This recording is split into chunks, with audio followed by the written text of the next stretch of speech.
are working fine when I do them manually, and they were working last week, so we'll go ahead and continue doing it that way. When we started introducing SQL last week, we did some basic CRUD, create, retrieve, update, and destroy. And one thing that I got tripped up on was I forgot the syntax for inserting multiple records at the same time. And so I want to review that now so that you do have that for your notes. Again, we can select everything from the platform table, right? And we've got Xbox, Xbox 360, et cetera, et cetera. But what I want to do is I want to insert two VR headsets. One of them would be the Vive, and one of them is the new Valve Index. And so if I want to insert multiple values, right, then before what I was doing is I think I was putting too many too many parentheses up front. All you need to do is put in parentheses for the first one that corresponds to the name, comma, then parentheses and whatever values you put in for the second one, comma, as many of them as you want. So what's another VR headset? Oculus. And Quest? I think it's pronounced, I think it's spelled like that. There we go. So let's go ahead and insert all three of those records. And when I do that, then all three of those records are inserted all with just one query instead. So again, the syntax is still comma delimited, but each record has its own parentheses, and there's no parentheses around the entire collection of records. Okay? All right. The second thing that I wanted to show you is more practical, and we're going to actually use this throughout the rest of the lecture today. Is generating that ER diagram that I originally showed you last week. That we've got these four tables. We've got a publisher table, a game table, a platform table, and then a join table in between. And I'm going to use MySQL Workbench to generate that. Most IDEs will allow you to generate a graphical depiction of your database and its schema and how everything relates to each other. In MySQL Workbench, it's pretty simple. All you need to do, and unfortunately it's on the other screen here, so you're not going to be able to see it, but new model, or just command new, right? And that creates this new model over here. A model is just basically a database model, okay? And then what I'm going to do is I'm going to go up to File, Import, and again, you can't see it because it's on the other screen, but File, Import, Reverse Engineer a MySQL script. And let me open up that video game database script that is available on GitHub. And let me open this up. Make sure to click Place Imported Objects on a Diagram. And what it ends up doing is it reverse engineers that script that I've got. And it automatically generates this nice little picture here. Of course, it's not well arranged. You can go ahead and move these things around if you want. And the original the original depiction that I had looked something like this, where the publishers were over here, the game was over here, the platform was over here, and joining them in between was the availability table. Then you can, of course, go ahead and export this as a JPEG or a PNG or something like that, and you've got your automatic bonus points for your next design document phase. Right? Remember, an ER diagram, an inheritance diagram, those are all worth bonus points, and they're far easier than typing out 5 pages describing the structure of your database. Okay, I'll go ahead. Can I zoom in? Yeah, we can zoom in here. There, I'll zoom in, and I'm going to come back to this because we're going to. I want to visualize the depiction of basic joins. Okay. We did cover joins at the end last week. I just wanted to make sure that we have a little bit of a refresher, and then we'll do some more exercises with joins. Basically, a join is you're just taking one table and joining it to another to create a new table, right? You can do this as many times as you want. You've got 5 tables, or in this case, 4 tables. We can join them all together into one big giant table. The actual table that ends up as a result is called the manifest table. Basically, you have got, we'll just keep it simple here, that we've got 2 tables, A and B, and we join them together by some value, right? Usually via foreign keys. So for example, the publisher joins to the game table naturally using this foreign key right here, this publisher ID, and this publisher ID. Only when they match should you actually join? Because if you join on something else, like a name or something, that doesn't make that much sense. For example, let me go ahead and select everything from game, join, or let's start with the publisher. Sorry, publisher P, join game G on P.name is equal to G.name. Right? Now, is that going to make much sense? Do you want to join a game record and a publisher record together based on the name? Well, you're not going to get any results back because there's no game that's named Nintendo, right? And there is no publisher named Zelda, right? You can, if you want to, join across these two things, but it doesn't make that much sense. It only really makes sense if you take in the design of the tables, that they were intended to be joined on their publisher ID. Right? And when you join those together, now you get all these records that Rockstar Games published GTA 1, 2, 3, and 4. Right? But as we saw last time, we don't have all the records here. Right? There are some publishers in our database that have no game records. In fact, I think that there were 5 publishers that did not publish any games. Those are not preserved in this regular old join. Right? Let's go ahead and look at a depiction of what that means. So the regular join that I've been using is also called an inner join, but it's so common that we omit the keyword inner and we just have join. Again, I could have done the full syntax here of an inner join, and I would get the exact same thing back. Right? But again, it's so common that there's no reason to even put in an inner, and it's so common to alias these things that I omitted the as well. Right? Shorter, better, right? Well, again, why use many words when few words do a trick, right? You can shorten these up and abbreviate things. Here's an example illustrated that we've got a student table, an email table, and we suppose that we join them together, right? Then we've got a student that's identified by a student ID here, 1, 2, 3, 4, 5, 6, 7, 8. So there are 4 unique students over here. And we join them to the email table over here, but there's a one-to-many relationship that one student could have several email addresses. For example, if you look at Ryan Sandberg here, right? Student ID 9988. There are 2 email records corresponding to Ryan Sandberg here. So when we join Ryan Sandberg, we get Sandberg twice because there's a duplicate record here. It's, I don't want to actually email somebody. Wow, that was interpreting that as an actual email address. But there's 2 emails over here. With Castro, we join him over here with this number 13 at Cubs, right? And with Rizzo, we join him over here with this student ID. But what's missing over in this? What's missing from this result right here? Right? Dale? Anybody know how to pronounce that? Oh, no? All right, Dale Sweem. Manager went long, well, I guess maybe in the last 10 years, but I don't remember. But old manager was fired. He has no email address over here because he was actually fired, right? So a regular old join is not going to preserve records over here that don't have records over here in the second email table, right? Again, from the perspective of these tables, if I start at the publisher table and then I join over here to the game table, I'm joining these 2 tables together to create one new table. But by using a regular inner join, any publishers that don't have a game record are not preserved. So when I execute this, right, every publisher here seems to have published a game because I used a regular old join. Now the alternative is to use a left join. I'm just going to cut and paste this.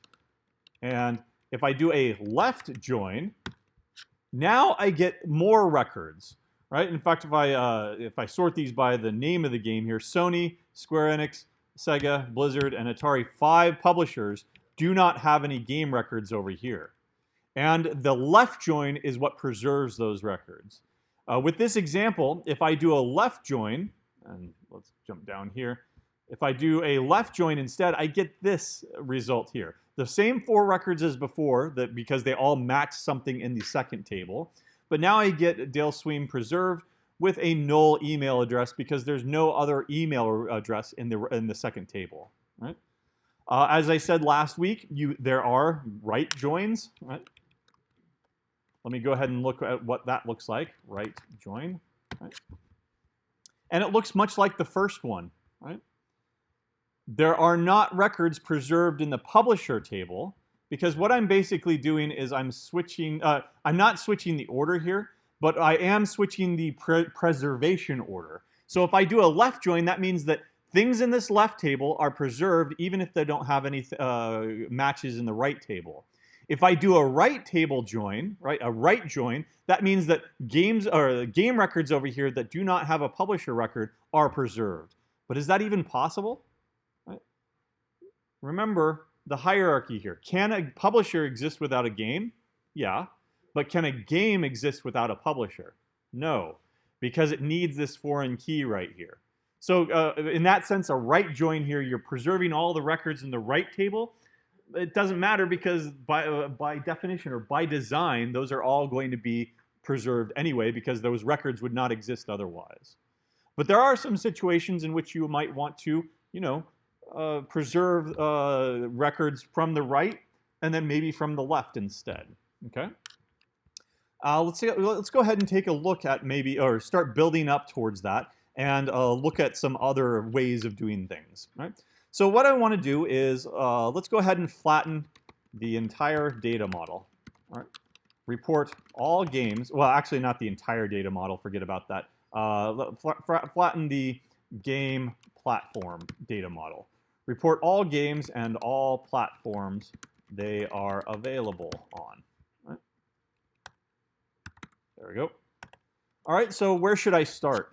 Let me go over here to the ER diagram. I just want all the games and all the platforms that they're available on. I'll go ahead and start at the game record in the game table. Do a left or a right join or just a regular join to the availability table, and then another join over to the platform table. Right?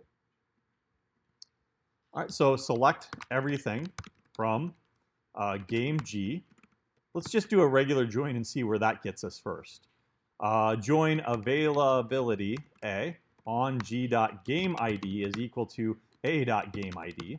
And remember, if you do it on something else, then that's not necessarily going to make any sense. The availability table here is related to those two other tables through these foreign keys as highlighted here. The game ID and the game ID match over here. The platform ID and the platform ID match over there. If I join them on anything else, then I'll get some results, but it'll be kind of nonsense. Yeah? Yeah, when you join two tables, you get a new one. Does the new table have a name? The new table does not have a name. It's called a manifest table.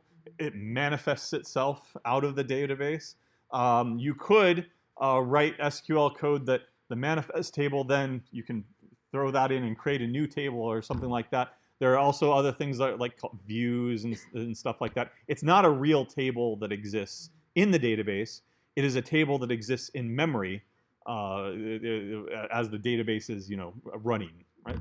So it's there, and there's even like pagination and things like that. That if you've got 1 million records, only the first 40 say the first page. This is where pagination comes in. The first page is served up, and then you ask for the next page and the next page and the next page, so that it doesn't create this big giant table with 1 million records in it. It only creates and keeps in memory as much as like 1 page at a time or something.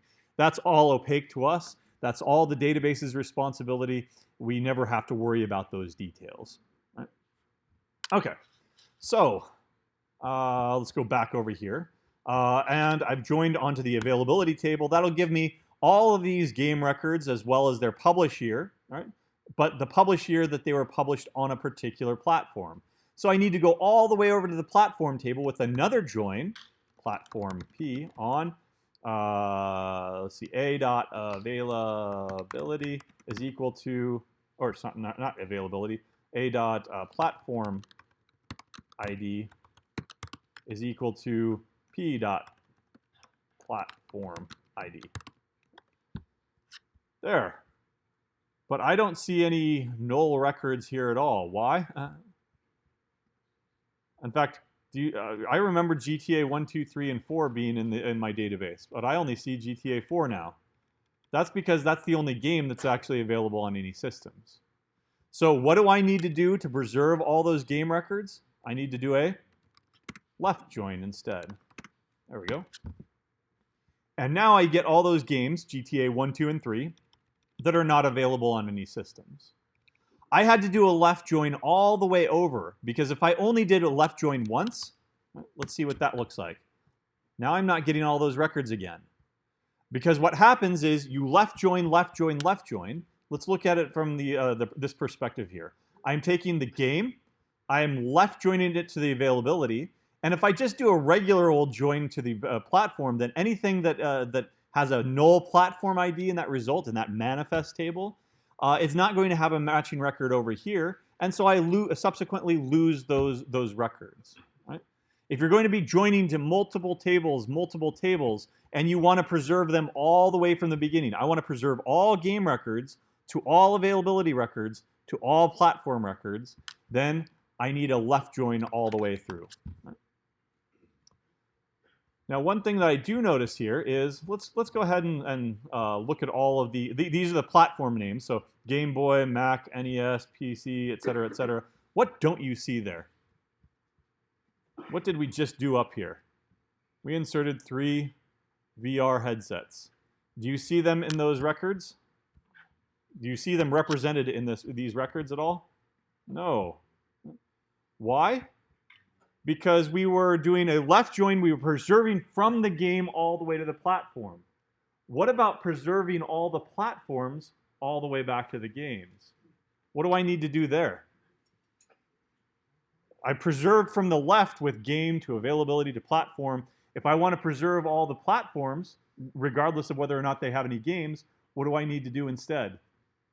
Go the other way with a right join. Right? And let's go ahead and do that. Now, of course, you could go ahead and shift everything around. Instead of starting at game, I could start at the platform table, then go to the availability table. I could do something like this. I could go over the platform table, then to the availability table, then to the game table. Right? And then I could use a left join, preserve everything starting on the left, and then go right. What I'm going to do, though, is I'm going to use a right join to show you that you can actually use a right join instead. Right? So a right join and a right join. And when I do that, now let's go ahead and sort all these. There we go. There's the Vive, and it has no game records on it. What else did we have? Oculus. There's Oculus Quest, no game records on it. And then the Valve Index, no game records on it. But what do you see now that's missing? Those games that originally didn't have any platforms. If I sort by the name over here, come on, I want to sort by name. GTA, there's, okay. Let me go ahead and rerun this and sort by this name. And there, GTA 4, I'm losing GTA 1, 2, and 3, right? And that's because I'm preserving records in the other direction. Well, what if I want an entirely flat data model like you did in assignment 1? In other words, I want all game records whether or not they're available on a platform. I want all platform records whether or not they're available on a game, or whether or not they have any games on that platform. So what I can do is I can combine these two, right? So we want records in both directions. Right? We want all games with no platforms and all platforms with no games. Right? So to do that, I'm going to combine these two things together. Let me go ahead and get rid of this semicolon. How am I going to combine these two? So there's a table of records over here, a set of records over here, and a table or a set of records over here. And I want to combine them so that I have one set together. You might be taking 235 right now. Maybe you've gotten to sets already. Right? What are some basic operations on sets? If I've got a set A and a set B, and I want to add them together, right? Then what operation is that called? Union. And union is a keyword in SQL. Let's run that. And now you'll see that all those records are preserved, GTA 1, 2, and 3, even though they're not available on any platforms. And if I sort by the platforms here, that Vive record here is also preserved, even though it's not available on any games. Right? Now, the reason that I did a right join here is I wanted to preserve the order. I wanted to preserve the columns, right? All the columns here are the same, that this is the game ID, then the game name, then the publisher ID, availability, blah, blah, blah, right? If I had done a left join, that means that I would have started at one end and went through the other end, started at one end and went to the other end, right? Reversed, and the columns would not have matched up. And if the columns didn't match up, then I would have gotten something really, really weird. In fact, let's go ahead and try that. Do a left join and a left join, and let's see, what does it look like now? Where's Vive? Yeah, I'm not even getting any Vive anymore, right? Yeah, I'm just getting records over here, and then when I union them together, nope, I'm getting something that doesn't even have maybe just the original, I guess. I don't know what the interpretation on this is, right? But you can union things together, right? Now, I said this in terms of sets. Set 1, set 2, take the union of these two things together. If I've got a set containing ABC over here and a set containing CDE over here, and I take the union, even though there's a C over here and a C over here, how many C's are going to be in my result? Just one, because by definition, sets are unique elements.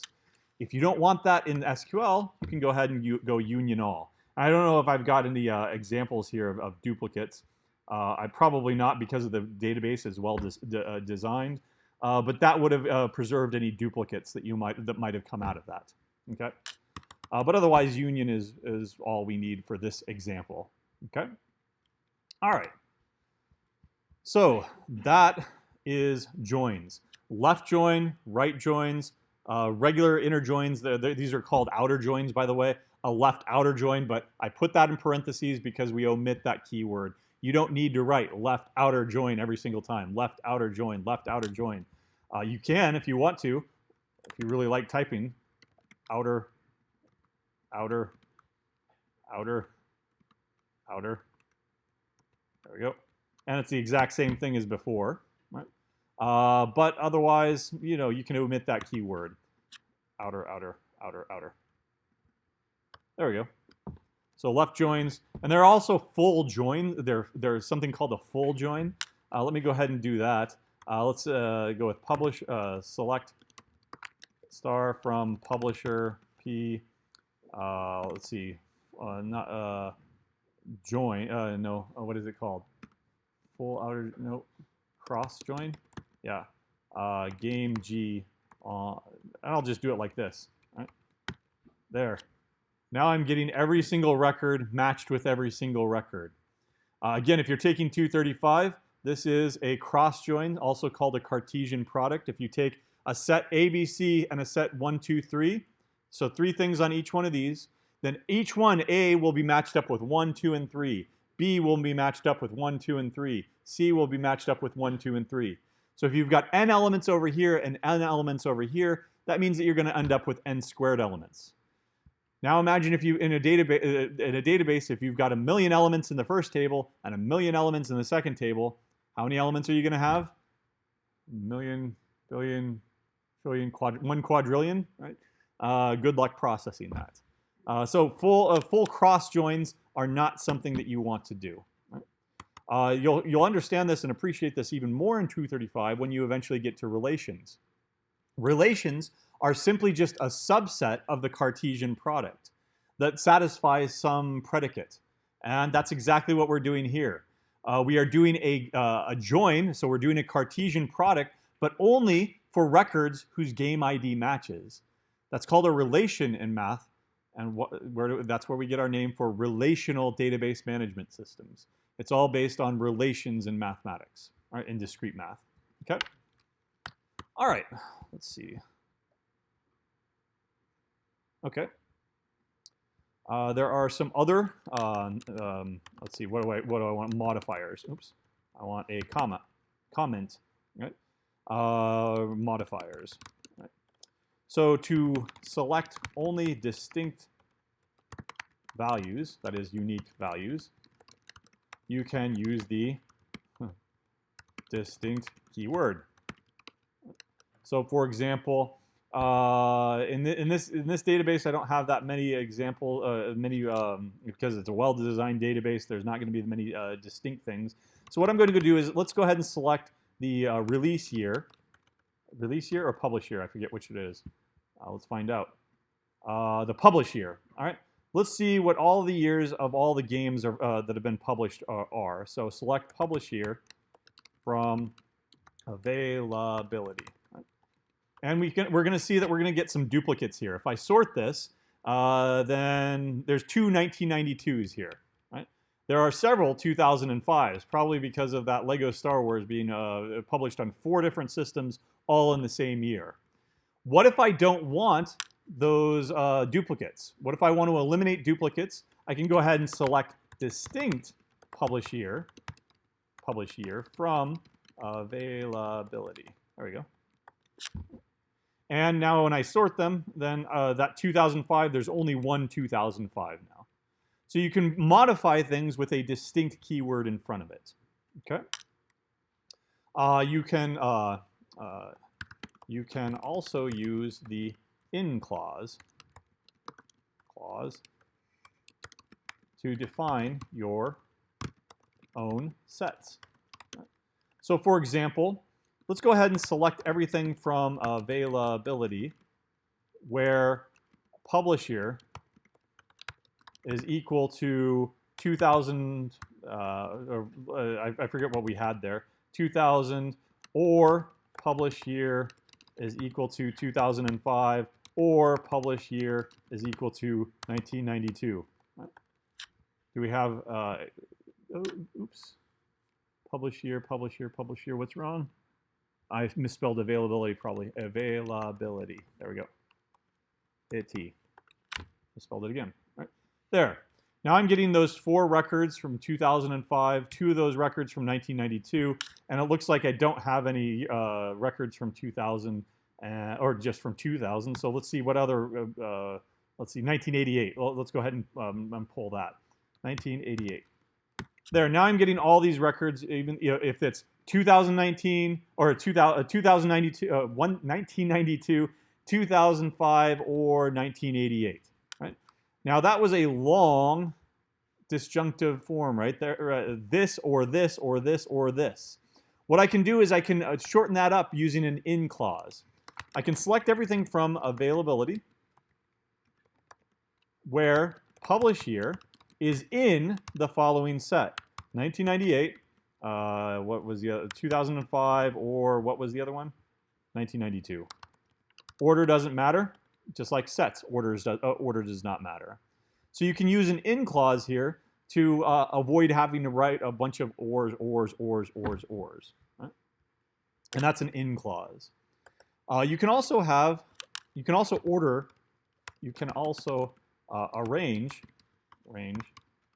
sort the results using an order by clause. So let's go ahead and select everything from the availability again. And when I did this before to make sense of this all, in my IDE, I went ahead and clicked the header here, and it automatically sorted for me. Well, if I don't have an IDE, I can do the same thing. I can select publish here from availability. Oops. And I can automatically order it when it comes out of the database. Order by publish year. There. And the default is going to be in ascending order, right? The least values to the greatest values. I'll go ahead and select everything. Order by publish year. What if I wanted to reverse that? So the default is going to be ASC. ASC is going to be what? The short for what? Ascending. And that gets me exactly what I had last time. But if I want to do it by descending, what would it be, do you think? Desk. Right. There we go. And it just reverses it. 2011 at the top now and 1985 down at the bottom. What if you wanted to do it by multiple categories? You could do that. In fact, let me go up here and pull something more interesting. There we go. You can order by string values as well. So order by, let's see, g.name, then by g.platform let's do all platforms first. Platform name, and then all the game names. See what that looks like. So the platform name, all nulls come first, then Game Boy, Mac, NES, et cetera, Xbox down at the end. So I'm ordering by the name, and then by the name of the game here, so that all these PC games here, I'm breaking the ties. GTA 4 comes first, and then Tomb Raider, or sorry, X-Wing versus TIE Fighter is last. Right? What if I wanted to change those around? I could do, say, ascending order on the publisher name, and then descending order by the game name. And I get the same order as before on the publisher, but the PC, now X-Wing is at the top, and GTA 4 is at the bottom. Right? So you can do any combination of these things at all. Note that I'm only the only difference is that I'm putting a comma in between here. I don't think that this will work. Nope, you need a comma. Right. Okay. So that's the order by clause. If you need to order them coming out of the database automatically. In general, the order does not matter. Both of the column orders, the record orders, they're stored in the database in a certain manner. It takes care of all that for you. It's all opaque to you. You never even see the details. Right? But if you need to pull stuff out and you want it ordered and sorted in a particular way for a report, then you can use the order by clause. Okay. There are lots more modifiers, but of course this is not a database course. You can take a full database course and then even not cover every single possible way of doing things. Their entire careers, they're called DBAs, database administrators, that do no coding other than the database stuff. So every day they're doing SQL stuff and database management and stuff like that. They never actually write any code in any of the other tiers. Right? All right.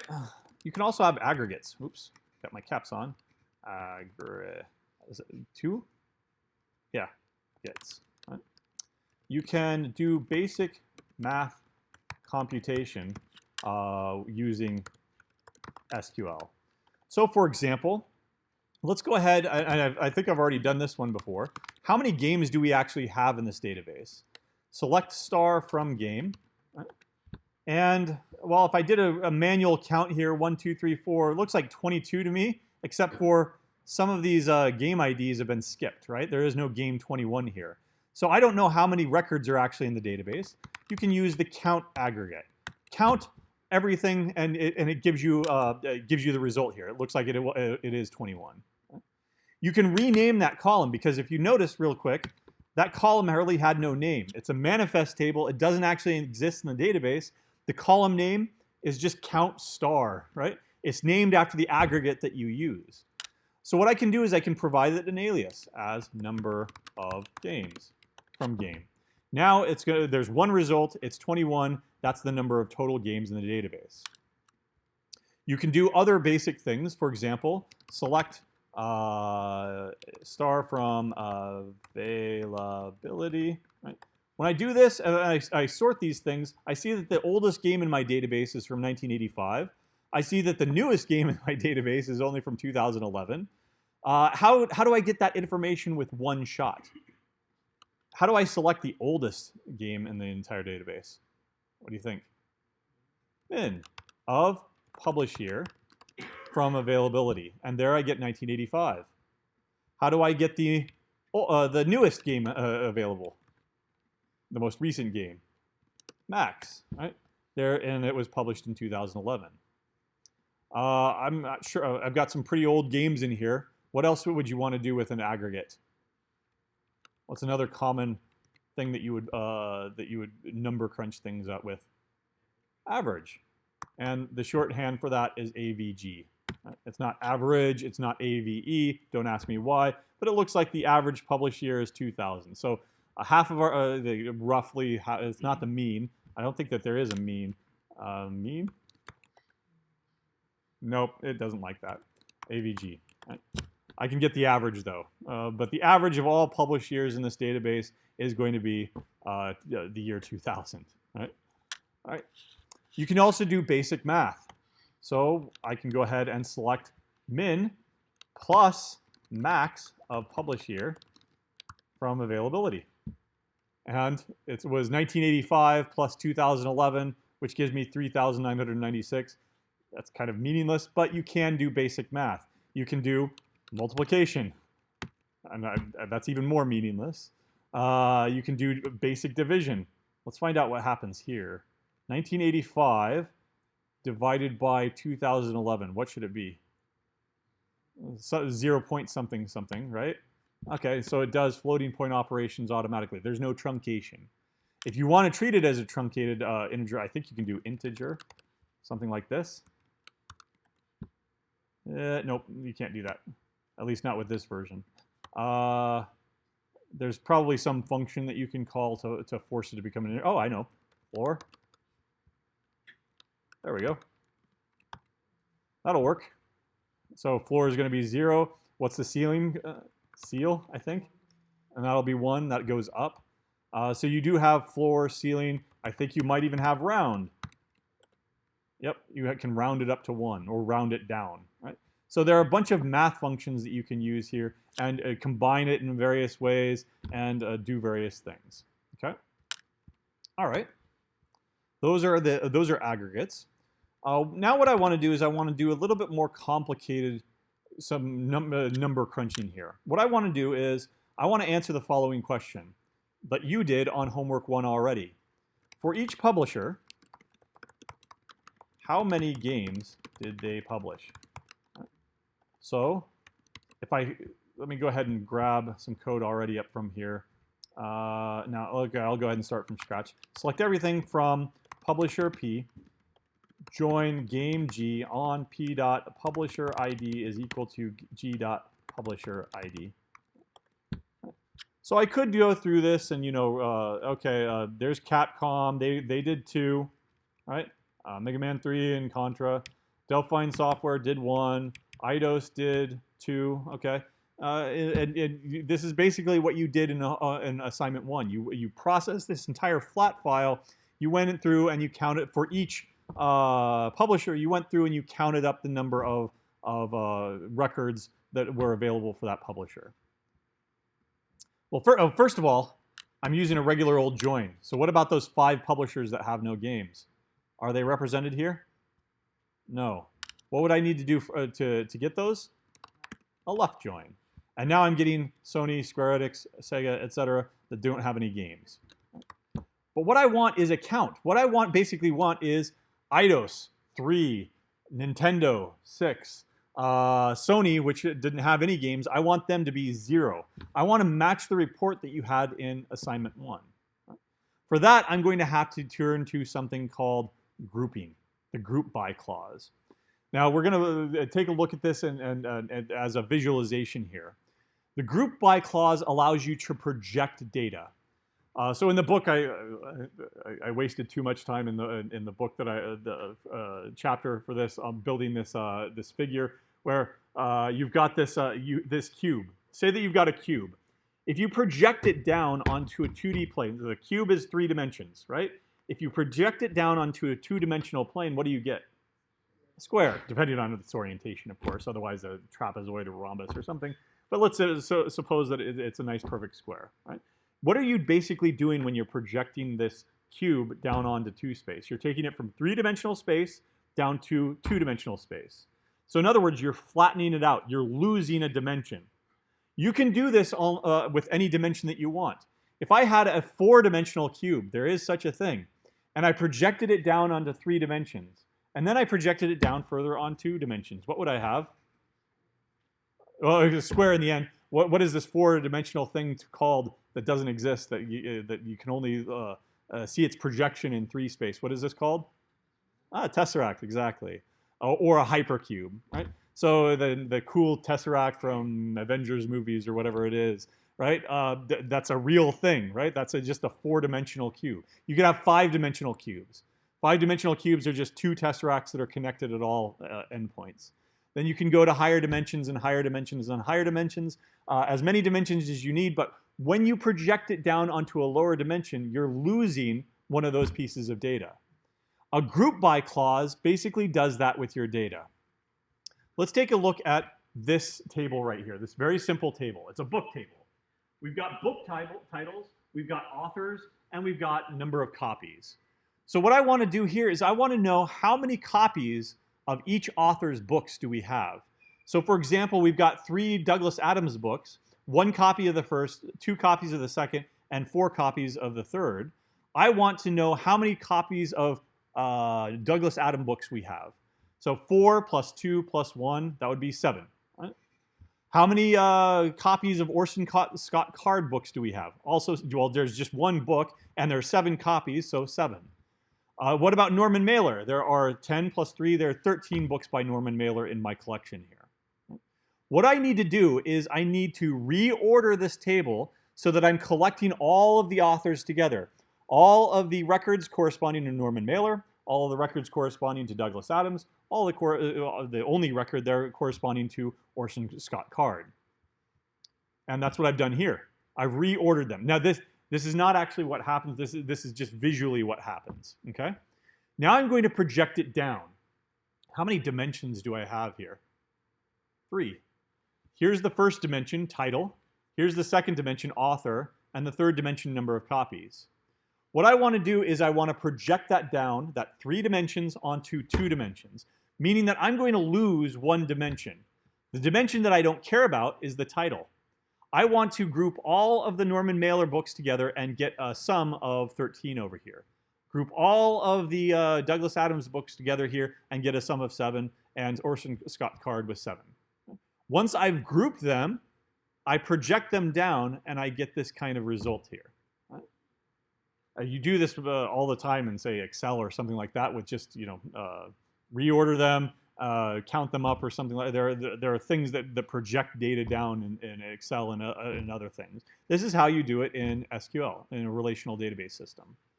The way that you do this is through a group by clause. So the query that got me that result was I will select the author and the sum of the number of copies. So there's another aggregate there. I had min, max, average. You can also take a sum. Sum of all the number of copies as total copies, and then I gave it an alias so that it had a name instead of just an aggregate name from book, and I grouped it by author. If I had grouped it by the title instead, what would I have gotten? I would have lost this dimension over here, and I just would have gotten a list of all the titles along with the sum of all the number of copies. But since all the titles were unique, I would have just gotten 10, 4, 3, 2, 1, and 7, corresponding to all the titles. I don't need to project anything in that case. Right? But you use the group by clause here. So with that idea, let's go ahead and try to modify this one. Again, I want all this data. Right? So let's go ahead and group by what?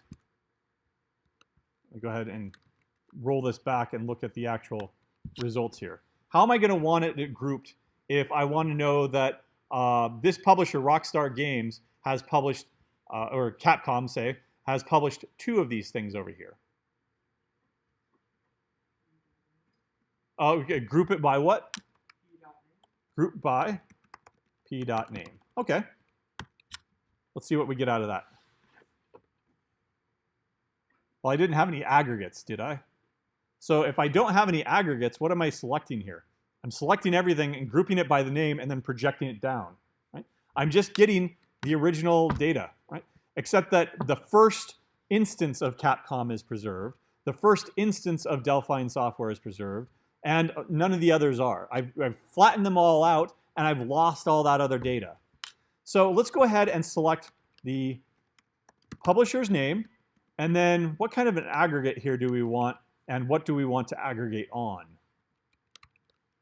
A sum, or do we want a number of copies like this example here? Or do we want the number of records? Capcom has these 2 records over here. I don't sum them up because they're not numbers. I count them. Count everything from publisher. Now let's see what we get here. Remember, the Capcom had 2, Nintendo had 6. Looks all good, right? Is that right? Let's go ahead and roll this back here. Get rid of the aggregate and compare them. So Nintendo had 1, 2, 3, 4, 5, 6 records. Rockstar Games had 4. Eidos had 2. And there's Rockstar 4, Nintendo 6. Eidos had 2. Looks good to me. Is it? No. What am I missing? Remember, there were 5 publishers without any games. So let's do a left join. And we'll preserve those records now. Is that correct? Atari, Blizzard, Namco, Sega, and Sony, and Square Enix. Right? That's 6 publishers, right? I said that there were 5 without any games. So what's going on here? First of all, Atari has no games, but I'm getting a 1 right here. Why? Let's look at it without the group by clause. Oops. There we go. Let me select everything. Select everything. On a left join. There's Sony Computer Entertainment. How many records do you see? Well, 1 for the Sony computer, right? And 1 for Square Enix and 1 for Sega, right? So I'm counting the number of records here by using the count star. What should I be counting instead? Something that is null. That if it's null, then it would be treated as 0. Otherwise, if it's there, then I would treat it as 1. And so all of these LucasArts 1, 2, 3, but then Sony computer, that's 0, and so I would end up not counting it. So one thing that I could count instead is g.game ID. There we go. Atari is 0, Blizzard is 0, Sega, Sony, and Square Enix are all 0. Right? There was one other that was 1 already, right? Now Namco is 1, but that's because it has an actual game that's published by it. Delphine Software, that's actually 1 because it has a game that's published by it. Right? Well, I can go ahead and order those now. Order by, order by the number of games that they've published. I need to give that a name as num games. Without that name, it's going to be very, very difficult to refer to it. And I would not be able to maybe order by it. Right? But I gave it a name so that I could order by it. What if I wanted to reverse that ordering? Descending. Okay. All right. Still, there's one more thing here I want to do. I only want publish. Let's go ahead and keep this. I only want records that have at most 5 game records. In other words, I want to exclude Nintendo here for some reason. Right? So I could add a where clause. I could try to add a where clause where num games is less than or equal to 5. Let's see if this works. It's not even going to allow me to do this. It's because you've projected the data. The data is no longer as originally it was in the database, so you cannot apply a where clause to this thing. Right? Instead, what you need to do is you need to put in what's called a, come on, where is it? There we go. There's the original result. If you want to further limit it, you need yet another clause, having. Having total number of copies greater than 10. So over here with the game example, having num games less than or equal to 5. Right? And, oh, I need to put having first, sorry. Having, there we go, num game, then order by at the end. There. And now Nintendo is excluded. You can add as many conditions in this as you want. And num games is strictly greater than 2, right? And then that eliminates all of them, but just 3 and 4 and 5, and there were none with 5. And you can also include where, right? Left join where p dot name is greater than Nintendo. Right? So anything that it has that comes after Nintendo in alphabetic order. And we see that now we only have Rockstar Games because R comes after N. What was the other one? I forget when I didn't have this. There, LucasArts. LucasArts comes before Nintendo. So you can have any combination of where and order and having, but the order matters. The where has to come first because that's basically a filter. You need to filter your data before you project it. You can't if you want to filter your data after you project it, then that's a different clause. That's a having clause. And if you want to order it after you've filtered it and projected it and filtered it again, then you can have another order by clause, and then you can sort it, right? But sorting only makes sense at the very end because you're filtering things up here, you're filtering things down here, you're projecting things in between. It only makes sense to order at the very end. So this is pretty much all of the examples that we've gone over, or all of the functionality that we've gone over in one big giant query already. Yeah.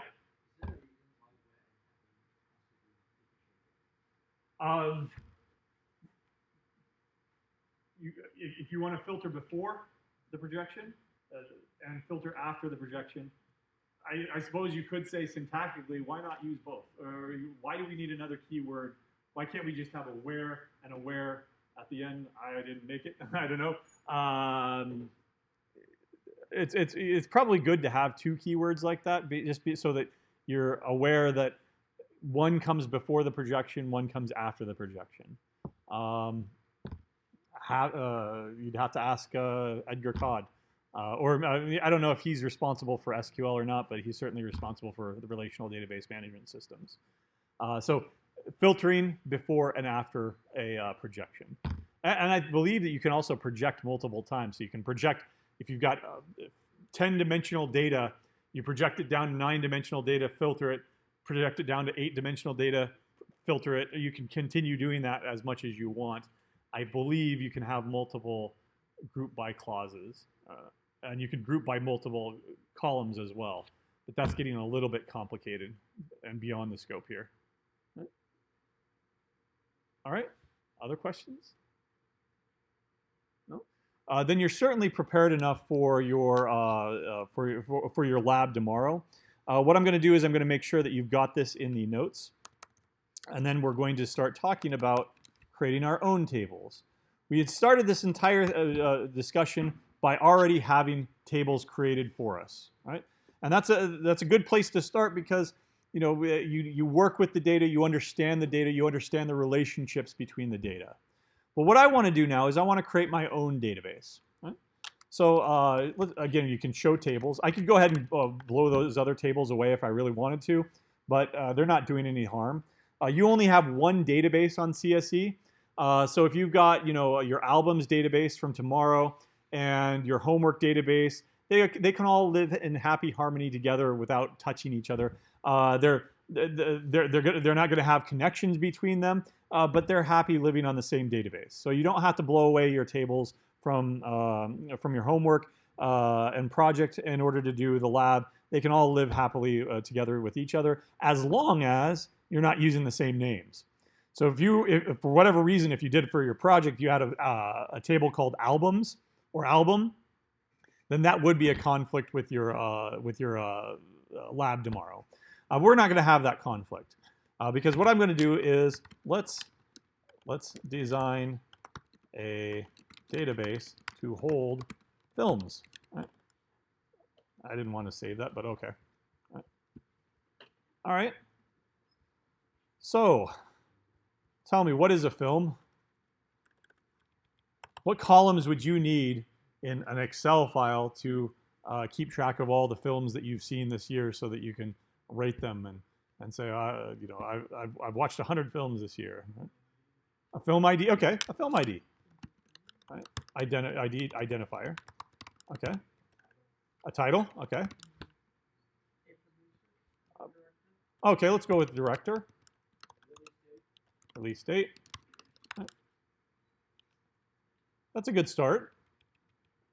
Let's go ahead and create that table. Now, to create a table, what do you think you do? Create table. What should we call this table? Movie. Film, okay.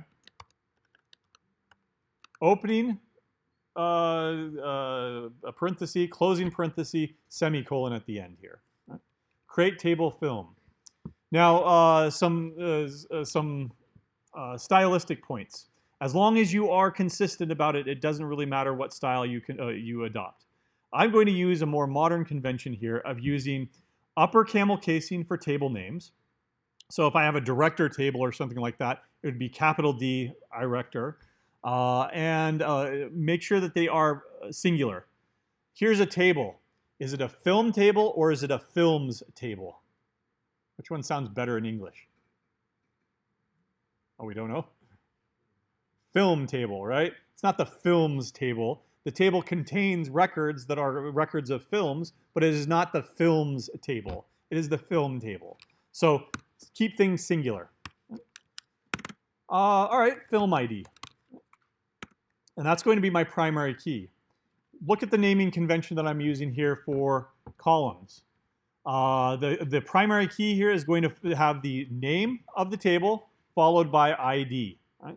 Sometimes people use lower underscore casing, so something like film ID. What's the disadvantage there? How do you type an underscore? Shift, and then all the way across the keyboard, hyphen. Right? What are you doing every single time you're typing that? You're killing your pinky finger. Right? So I like the more modern convention of camel casing, film ID. Right? What type is that going to be? Is it a string? Is it a number, like 8.2? Well, let's go ahead and go with an int, right? Or integer. With SQL, int, integer, they're the same. So I like ints. Right? But of course, you can use the full word integer here. Okay? I want to designate this as my primary key so that every record has a unique film ID. All right? Primary key. There. Right. Film ID, it's an integer, it's a primary key. But I want to also let the database handle key management for me. Remember that when we were inserting records, sometimes we said, okay, I want this, this publisher ID. I'll go ahead and say the publisher ID is 42. Other times I didn't have to, didn't do that because I let the database create those IDs for me and make sure that it was unique. To do that, I need to auto increment and let the database handle all that stuff for me. So this is going to be a film ID. It's an integer. It is a primary key. Don't ask me why there's no underscore here. Auto increment, there is an underscore there. You're telling it this is the primary key so that all values have all records have unique values. And you're also telling it take care of key management for me. I don't want to have to generate my own IDs. You can if you want, but then you are taking on the responsibility of making sure that you have no duplicates. Right? As I've got it right here, it's allowed to be null. Right? Remember that you can have pieces of data that are optional or not there, right? Especially when you join together something and there's a left join and you have no records over here, but you've preserved all the records over here. The result of these values is going to be null. By default, null is allowed. I don't want null to be allowed, so I'll say not null. So it's going to be a film ID, an integer. It's also our primary key. It's not allowed to be null, and it's auto-incremented for us by the database. Okay. Now you said title next. Okay, I like that. Title, and I like that better than name. What type is that?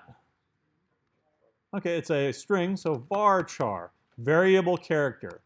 Now generally you do have to put in a limit here. 255 is standard.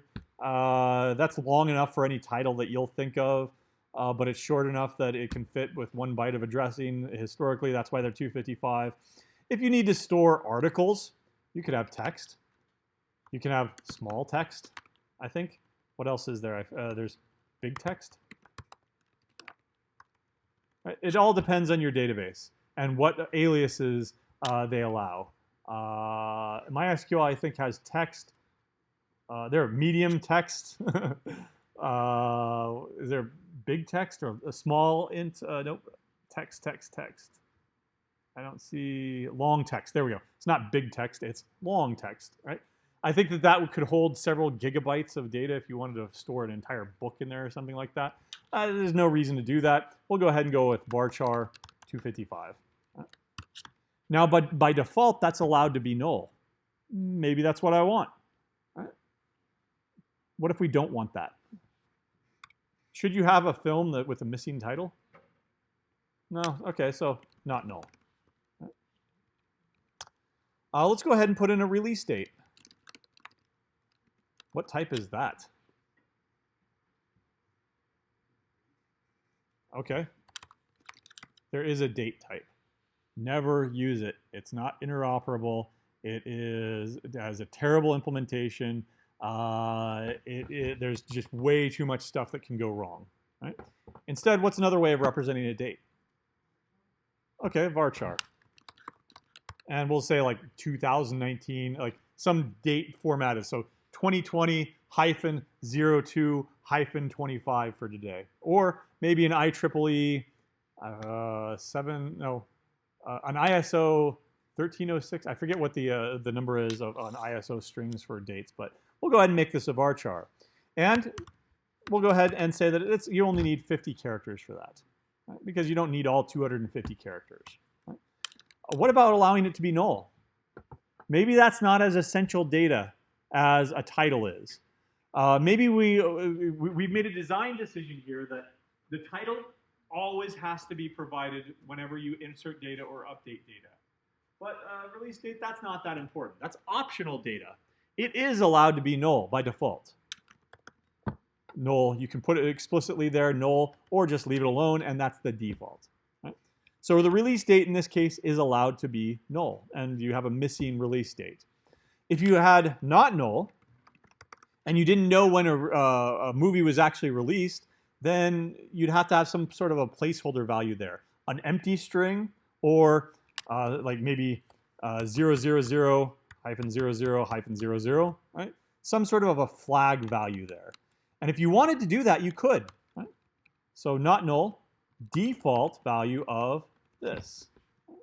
So that anytime you inserted a new record and you did not provide a release date, it's not allowed to be null, so it can't be missing, so a default value will be provided for you, 000-000, right? Whether or not that makes sense, I don't know, but that's all in the database design. What do you want to model? What do you consider bad data? What do you consider good data? Right? What do you consider optional data? What do you consider required data? Right? What else could you have? I want a variety here, so I don't know. Gross earnings is what I've got here. Oh, that's a dollar figure, right? There's no dollar there, right? There's no money. Right? What's it going to be, do you think? Double, right? That's an alias to a float. Float, I think 13.2, right? This is going to be kind of like printf, 13 decimals of accuracy, or 13 digits of accuracy with 2 decimals of precision. You can also call this decimal, right? That's another alias. I'm just going to forget about it. It's just a double, right? The difference between a double and a float is, of course, 32 bits versus 64 bits, more accuracy. I'll go ahead and go with double here because box offices are rather large. You can earn up to $300, $400 million. That's going to be 9, 10, 11. That's 11 digits of accuracy. So I don't know that you're going to need a double there, right? Or otherwise you're going to lose the lower order bits. Okay, you could have float and then forget about those thousands or hundreds of thousands of dollars. Double. What have I been putting at the end of each line here? Comma. Right? At the end of the entire thing is a semicolon, but otherwise a list of stuff is delimited by a comma. Right? The last comma does not go there. You can see that by putting a trailing comma, or what's it called, the Oxford comma, right? If I have an Oxford comma as far as coding goes, it's not going to come. It's not going to like that. So that last comma should not be there. But I've got some more stuff here. Right? What else could you put in here?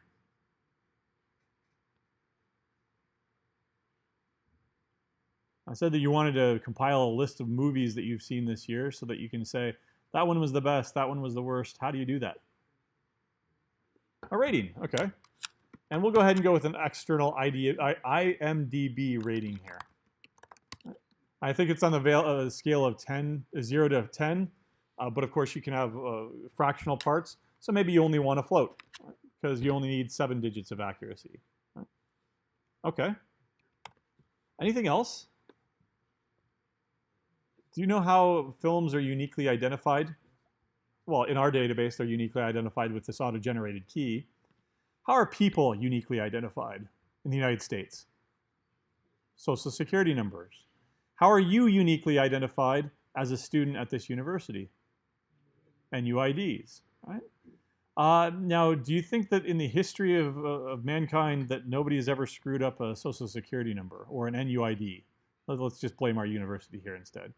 Do you think that in the history of this entire university, two different people have never been issued the same NUID? Nope, that's happened before. One person has been issued multiple NUIDs. That's also been happened before, right?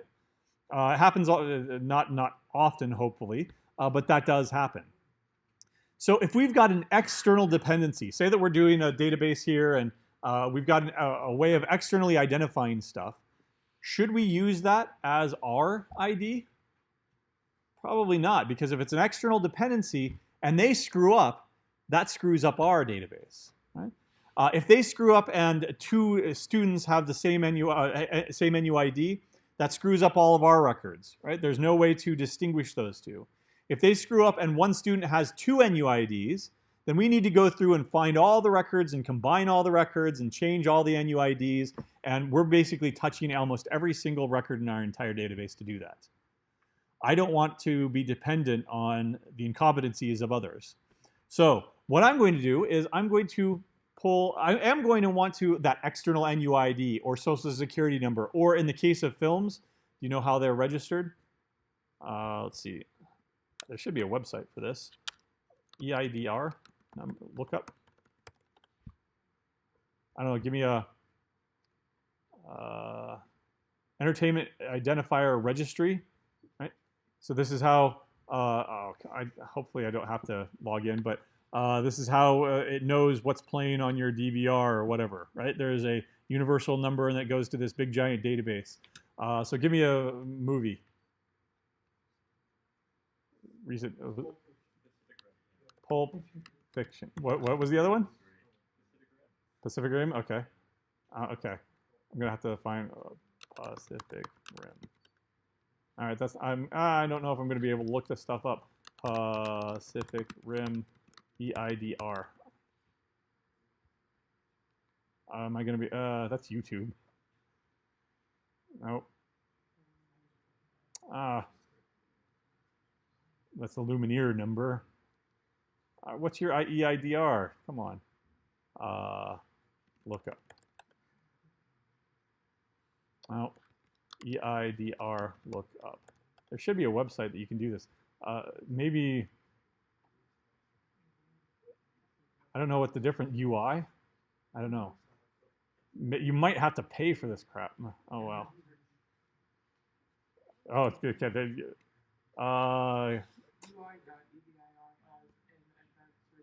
Oh, is there an advanced search? Go all the way back. This one was where I was. Where's the advanced search? Okay.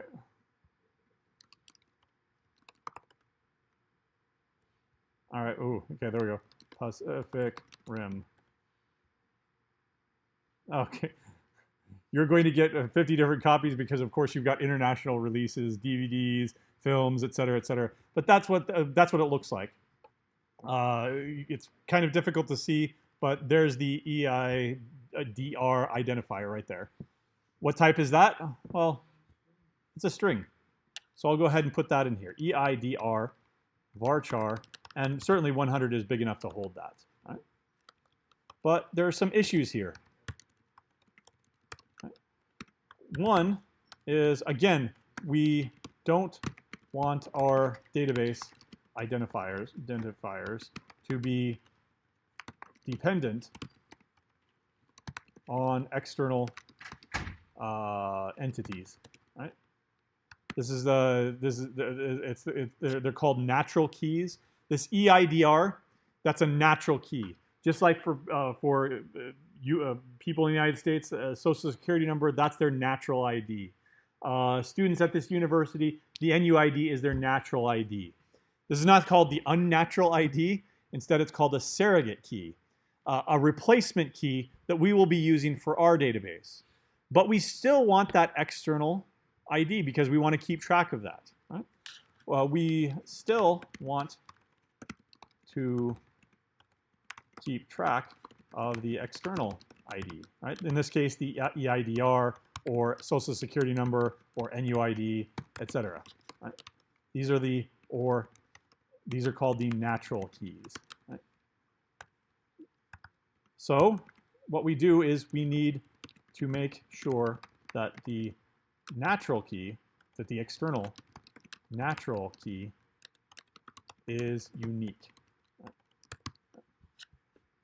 As it is right now, I could insert 50 different records all with the same EIDR, and I don't want that to happen. As it is right now, I could not insert 50 records with the same film ID because it's a primary key. It's not allowed to be, it must be unique. It's not allowed to have duplicates. One attempt here would be to make this a primary key. Primary key, there we go. And at least it's code highlighted here. Do you think you can have two primary keys? Can there be two champions? Can there be two number ones? Right? I guess if it's, no, the dunk contest was not, it should have been two number ones, right? The dunk contest. All right, nobody watches basketball either. All right, so, but you cannot have two primary keys. So what we want to do is we want to make this into just a regular old key, right? And make it unique. So unique key. I can say that this is now enforced to be unique. It's a key. This is called a uniqueness constraint. Okay? We'll go ahead and pick it up there starting next time. Because right now I only have one table, right? I want a table for directors. And I want to relate these two tables to each other somehow. Right? Okay.